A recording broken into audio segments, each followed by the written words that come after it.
Penyekutan genah prakara kemargiang ring Banjar Dinas Batu Pulu, Desa Panji Anom, Kecamatan Sukesada Buleleng, Raina Dibi tanggal 3 Juli, kalih tali siang olas, ring Galah Semeng.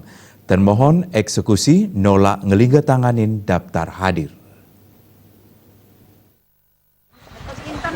Panitera Pengadilan Negeri Singaraja ngelaksanayang praeksekusi ring gena sane jimbarnyane kantos langkungan kali hektar ring dusun Batu Pulu, Desa Panji Anom, Kecamatan Sukesada.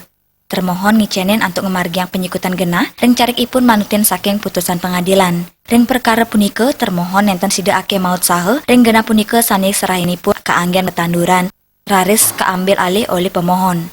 Paiketan saking pemohon inggih punika iketut rake ngawenangan perkara ipun miwah medue hak antuk gena ahli waris saking pan keradia. Kuasa hukum pemohon maosang sedurung eksekusi kemargiang gena punika kasikutin antuk selanturnyane kemadalang sertifikat. Tanah yang jadi objek sengketa ini belum bersertifikat.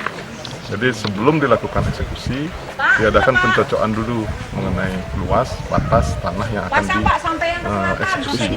Jadi itu aja sebenarnya. Jadi sekarang pengukuran, pencocokan, kalau ininya sih diukur tanahnya luasnya berapa, agar nanti apa yang diserahkan pada saat eksekusi itu sesuai dengan objek sengketa yang sebenarnya. Termohon sidang ngusulang kasasi yening maduik makudang bukti anyar indik genah prakara. Nanging yening sami galah 100 ulung dasarahina, termohon durung ngusulang kasasi mawinan nenten maduik bukti anyar eksekusi jagi kemargiang manutin putusan pengadilan. Kan putusan kasasi ya, eksekusi dapat dilakukan berdasarkan putusan kasasi ataupun putusan yang sudah mempunyai kekuatan hukum tetap.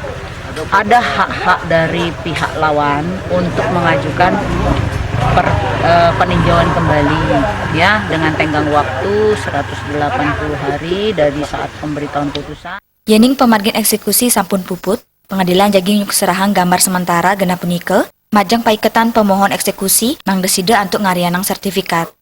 Komang Yuda, Bali TV.